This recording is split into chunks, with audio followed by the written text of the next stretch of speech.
appreciate my colleagues' tribute to the victims of that terrible, tragic murder spree by a radical Islamist who said he was doing it for the Islamic State. He even called the Attorney General and said he was doing it for, or the Attorney General herself indicated that we have tape indicating him saying he's doing it for the Islamic State. There is nothing that justifies such an outrageous murder of even one innocent victim, much less the dozens that were mowed down by what could normally in the old days be said to have been a crazed killer, but he wasn't so much crazed as he was driven by a radical Islamic agenda. The same radical Islamic agenda that caused 30 million mostly Muslim Egyptians to rise up, coming near the anniversary of that event in Egypt, the greatest peaceful uprising in history of the world. And the Egyptians said, we don't want a Muslim brother. We don't want a radical Islamist controlling our country.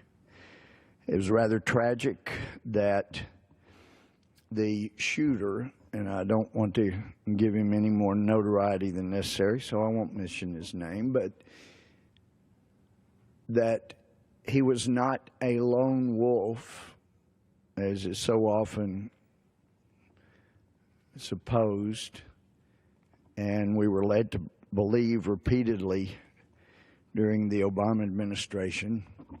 But as reporter Patrick Poole indicates, he was yet another known wolf. The FBI knew who he was. The local law enforcement knew who he was. Which brings me to the point I wanted to discuss tonight.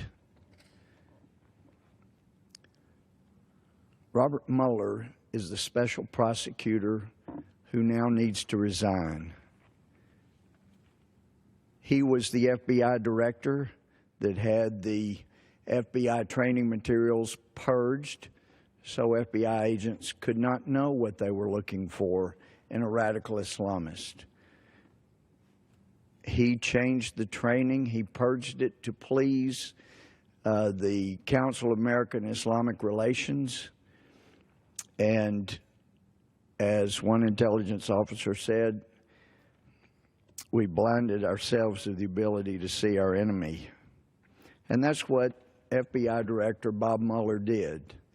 And when challenged in a hearing where I was questioning him over the pitiful investigation of the Tsarnaev brother after Russia had notified us twice in the United States of his radicalization, after the second time, finally, ho-hum, Mueller's FBI, not being adequately trained to recognize what a radical Islamist believes, how they act, what they do, what they're studying, what they're memorizing, what they wear, what their personal appearance is. They were not trained to recognize it. They didn't know what they were looking for. They'd go out, best we can find out. They talked to Tsarnaev. He says, no, I'm not a terrorist, basically.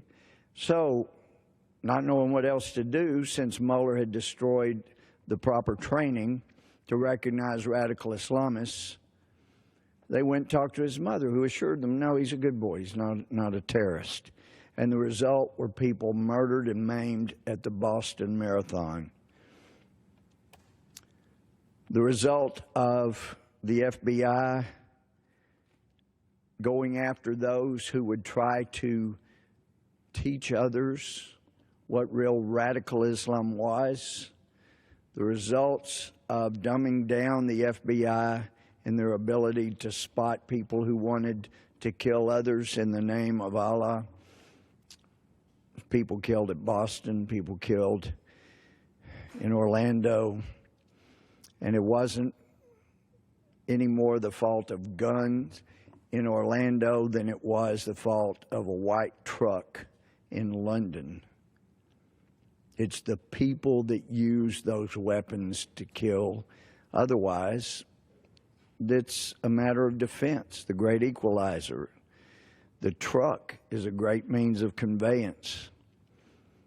But Robert Mueller has created problems for this country.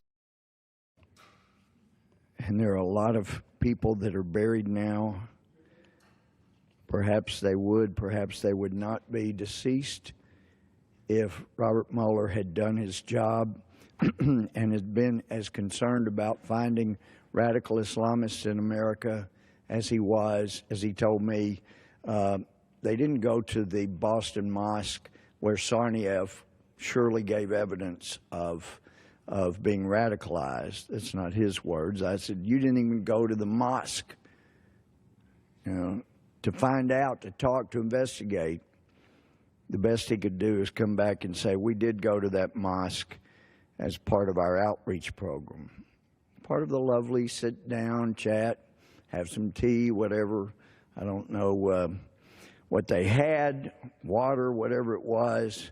Make merry, chat, while Tsarnaev was plotting to murder many people, as many as he could, at the Boston Marathon.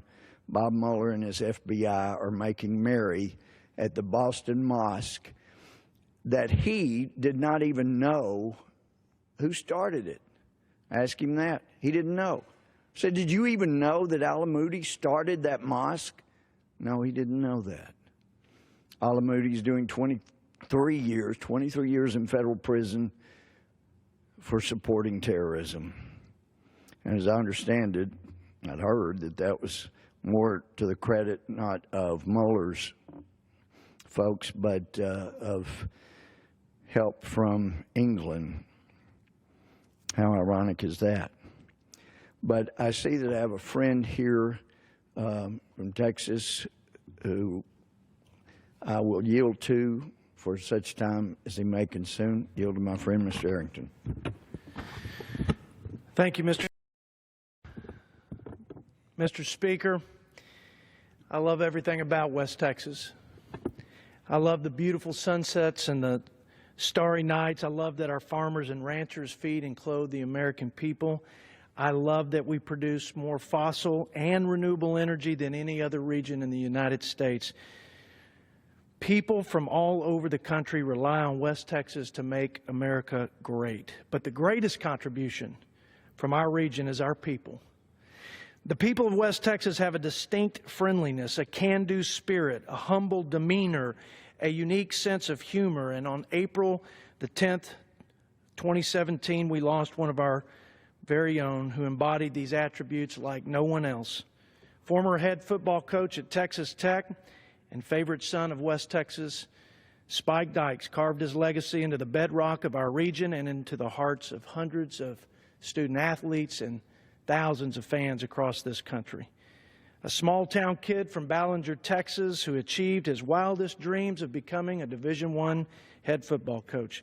Coach Dykes went on to lead the Red Raiders to 7 straight bowl seasons and was later inducted into the Texas Sports Hall of Fame. I had the honor of calling Spike Dykes coach for a short time when I walked on the Texas Tech football team, and later had the honor of calling him my friend. We are all saddened by his passing, and our prayers are with his children and my friends, Rick, BB, Sonny, and their families. Thank you, Coach, for your colorful wit and country wisdom. Thank you for leaving a legacy of love for people and all things West Texas. Thank you for teaching us that in life, like the game of football, it's not whether you win or lose, it's who you are. It's how you play the game. God doesn't make them any better than you, Coach. God bless. I yield back the balance of my time.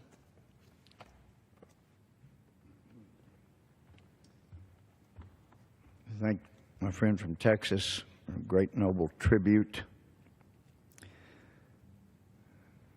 Wish that it were. We're standing here to say glowing things about people that have been running the FBI, but President Trump, as a candidate, said he wanted to come drain the swamp.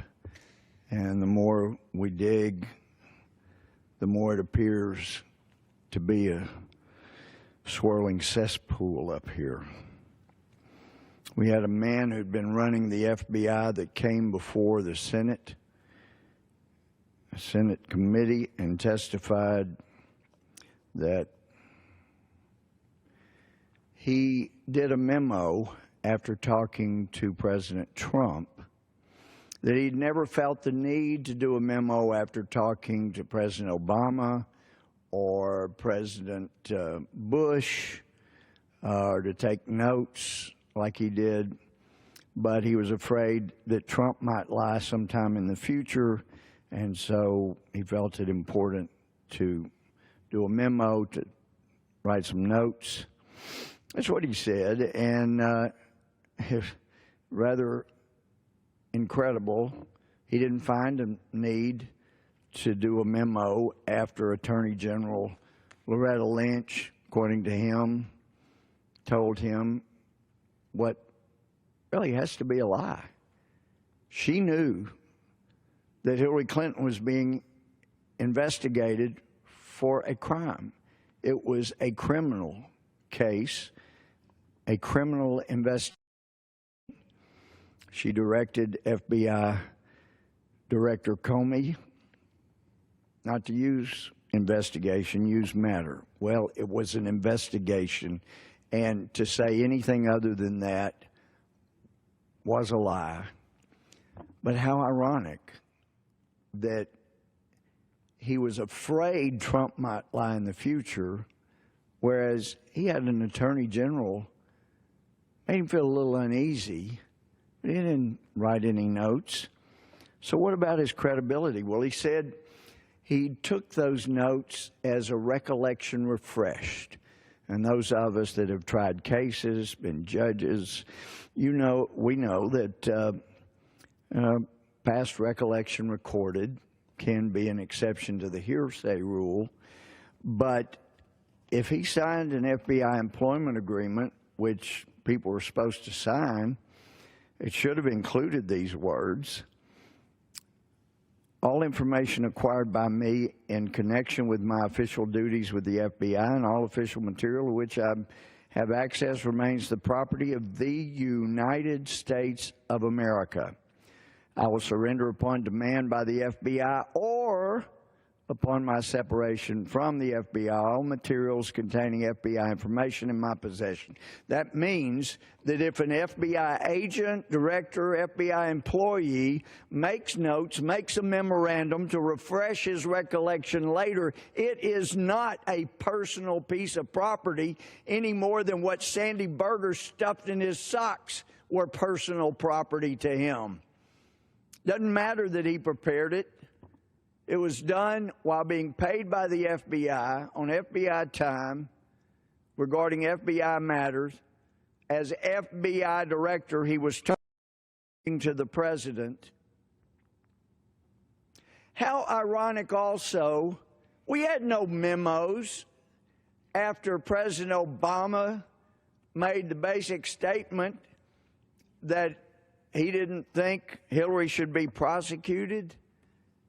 We haven't heard any outcry from the great Director Comey about how wrong that was. What an obstruction of justice by President Obama. We didn't hear any of that.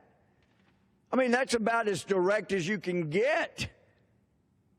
When the president was talking on television and told the world, and the fact that you may say it out front to the world doesn't make it any less intimidating or directional than if you look somebody in the face one-on-one and tell them. It's not a defense to say it on television. And yet he wasn't concerned by that. So we start looking a little deeper, since it appears he wasn't being honest about being his personal property. And you would like to think that he had good legal education, but Alan Dershowitz has made clear that the FBI There's nothing wrong if the president tells him we're not crime. I'm pardoning him here and now. He has the power. All power that Director Comey has is derived from his boss, the president. So why would he go back and do a memo and consult, or I believe the more proper word is collude, with others at the Justice Department about what the president said? Because, make no mistake, if any of those individuals at the Justice Department who were colluding with James Comey after he met with the president, if they thought there was an obstruction of justice and they didn't report it as they did not, then they committed a crime. So why would they not report it? It appears there can only be one answer. Surely they did not intend to commit a crime by misprision of a felony if they really believed it were obstruction. So it appears, since they clearly did not think that there was obstruction of justice in the president's use of the word hope, then they must have surely applauded James Comey's writing of a memo, writing of notes, so that he could pull it out later and use it to go after the president. There can be no other reason that he did what he did. He either committed a crime by not reporting obstruction as soon as he possibly could, or he was colluding with his colleagues to bring down the President of the United States. So the more we find as we dig, the more of a cesspool it appears to be here in Washington. Molly Hemingway has done an extraordinary job today from the Federalist. She goes through, she has an article, James Comey has a long history of questionable obstruction cases. I wish I'd remembered these, and I feel a bit guilty that I didn't realize at the time these things were going on, the miscarriage of justice that was occurring at the hands of James Comey and Bob Mueller. She brings up Frank Quattrone, a banker who Comey pursued relentlessly on banking-related charges without fruition. But while he couldn't find any wrongdoing or criminal conduct, he went after him for supposed, quote, obstruction of justice, unquote, because of a single ambiguous email. Sound familiar? Before he was indicted, talking about Quattrone, before Quattrone was indicted, Comey made false statements about Quattrone and his intent. The first trial ended in a hung jury, but the second one got a conviction. That conviction was overturned in 2006. Quattrone was so scarred by the harassment by Comey, he began funding projects designed to help innocent people who are victims of prosecutorial overreach and other problems.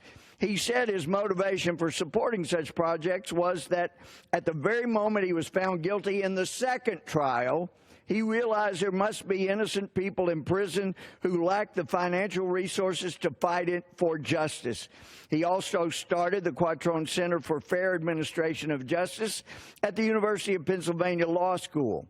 Quattrone has noted with interest the disparities in how he was treated by Comey for a single ambiguous email compared to the handling of Hillary Clinton's email server scandal with thousands, tens of thousands of emails. How about Martha Stewart? You might remember Martha Stewart being sent to jail. You might not remember James Comey was the man that put her there. And not because he was able to charge her for anything he began investigating her for. No, the original investigation was into whether Stewart had engaged in insider trading. And try to get her on that charge. Gene Healy wrote about it in 2004, warning about federal prosecutorial overreach by Comey, of course. He said Comey didn't charge Stewart with insider trading. Instead, he claimed that Stewart's public protestations of innocence were designed to prop up the stock price of her own company and thus constituted securities fraud. Stewart was also charged with making false statements to federal officials investigating the insider trading charge, a charge they never pursued. In essence, Stewart was prosecuted for having misled people by denying having committed a crime with which she was not charged, as Cato Institute senior fellow Alan Reynolds put it. The pursuit was described as vindictive in the New York Times, petty and vindictive in the Daily Beast, but she still served 5 months prison sentence. Stephen Hatfield, and this is one that really gets me to my core. I did not remember the outcome, and I feel guilty, but I was handling felony cases back in Texas at the time. The FBI bungled its investigation into the anthrax attacker who struck after the 9/11 terrorist attacks. Carl Cannon goes through the story well, and it's worth reading for how it involves both Comey and his dear, quote, friend, unquote, and current special counsel Robert Mueller. The FBI tried in the media its case against Hatfield. Their actual case ended up being thrown out by Comey, or by the courts. Comey and Mueller badly bungled the biggest case they had ever had. They botched the investigation of the 2001 anthrax letter attacks that took 5 lives and infected 17 other people, shut down the U.S. Capitol and Washington's mail system, solidified the Bush administration's antipathy for Iraq, and eventually, when the facts came out, made the FBI look feckless, incompetent, and easily manipulated by outside political pressure.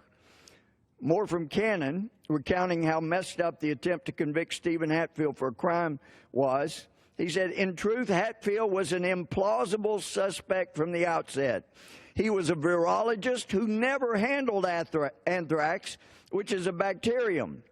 Ivins, by contrast, shared ownership of anthrax patents, was diagnosed as having paranoid personality disorder, and had a habit of stalking and threatening people with anonymous letters, including the woman who had provided the long-ignored tip to the FBI.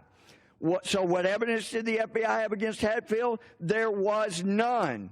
So the agency did a Hail Mary, importing 2 bloodhounds from California whose handlers claimed could sniff the scent of the killer on the anthrax-tainted letters. These dogs were shown to Hatfield, who promptly petted them. When the dogs responded to the petting favorably, their handlers told the FBI they had alerted on Hatfield, so he must be the killer. When the Bush administration officials were worried about the quality of the case that Mueller and Comey had, the 2 men assured them, quote, Comey was absolutely certain that it was Hatfield. Deputy Defense Secretary Paul Wolfowitz said, quote, such certitude seems to be Comey's default position in his professional life, unquote, Cannon wrote. He shouldn't have been certain in this case. After the 6 years the FBI spent destroying Stephen Hatfield's life, they settled a $4.6 million lawsuit and officially exonerated him. Good work, James Comey and Bob Mueller. You ruined the life of a man with no evidence at all, but told the Bush administration, oh, we're absolutely certain this is the guy. What about Scooter Libby and Judith Miller? I didn't remember this, but after pressuring John Ashcroft, I'm reading for the article, after pressuring John Ashcroft to recuse himself from the responsibility on the grounds of potential conflict of interest, Comey gave Patrick Fitzgerald, his close personal friend and godfather to one of his children, the role of special counsel into the investigation of the leak of Valerie Plame's identity as a CIA agent. Some conflicts of interest are more important to Comey than others, apparently. Fitzgerald immediately discovered that Deputy Secretary of State Richard Armitage was the leaker. Of course, the FBI, Department of Justice, had known that all along, so Comey's push for a special counsel is intriguing. There was no reason for a special counsel. The FBI knew it. the Department of Justice knew it. They pushed for one anyway. Comey was at the middle of it. Mueller, you know, his close friend, of course. But Fitzgerald was the godfather of one of his children, for heaven's sake. The 3-year investigation was a cloud over the Bush administration, which didn't seem to bother Comey at all. Oh, of course not. And it resulted with nothing but the jailing of a journalist who was protecting a source, even though they didn't need it. Wow, how mean-spirited. And a dubious prosecution of Scooter for, wait for it, obstruction of justice. Comey was unconcerned about the jailing of journalists and never threatened to resign over his infringement on First Amendment freedoms. Then talks about Hillary Clinton in this article. But I'm telling you, Mr. Speaker, this is a scary time in America. You have this article from John Hinderaker, June 10th, Powerline, quoting Senator Warner.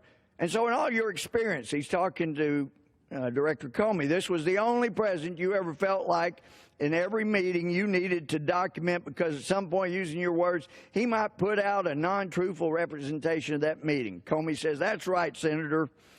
He said, goes on, I had a one-on-one meeting with President Bush about a very important and difficult national security matter. I didn't write a memo documenting that conversation either. Sent a quick email to my staff to let them know there was something going on, but I didn't feel with President Bush the need to document it in that way. Again, the combination of those factors just wasn't present with either President Bush or Obama. This article goes on to point out that's simply not true. That was a lie. And whoever remembered that a book named Angler was written by Barton Gellman with Coleman as his big chief source went so far as to be able to quote the conversation after working with Comey, and in the footnotes from the Angler, says quotations from the Bush-Comey conversations are taken verbatim from unclassified notes describing Comey's report of the meeting shortly thereafter. But Comey's email that he says he just let them know there was something going on, here's what he said in his email because it was printed in Angler. The president just took me into his private office for a 15-minute one-on-one talk, told him he was being misled and poorly served. We had a very full and frank exchange. Don't know that either one of us can see a way out. He promised he would shut down 5-6 if Congress doesn't fix FISA. I told him Mueller was about to resign. He just pulled Bob into his office. Yeah, he didn't just say something was going on. He told him what happened. He memorialized that visit with a note. And then in the book, it's word for word, according to Mr. Comey, what was said, and it makes him to be out all American, clean, honest, upstanding, fine law enforcement officer when it turns out he was anything but that. The real pattern, as it says here at the end of the article, is that Comey is a snake in the grass who creates tendentious, self-serving memos that can later be used to cover his own rear end or to discredit presidents, but only if they're Republicans. Gelman's phrasing was clumsy in the article, but this is serious stuff that it turns out, 4 members of Mueller's team have donated to Democrats. Well, isn't that cozy? Comey closely coordinated with Mueller on Trump testimony. We heard from the FBI director that he actually did collude with other members at the Justice Department. It is so clear there are people at the Justice Department out to get President Trump, out to get our Attorney General Sessions. They're out to get every one of them. And just the way they did, the man they said there was no question culprit in killing people with anthrax, that was a lie, and they don't care who gets hurt. It's time to dismiss the special prosecutor, see if we really need one, because now we know that Comey manipulated the system exactly the way he manipulated when he told John Ashcroft he should recuse himself so he could appoint Patrick Fitzgerald, get him the appointment that is. Enough's enough of Comey, of Mueller. It's time to drain the swamp, and they'll go down the drain when we do.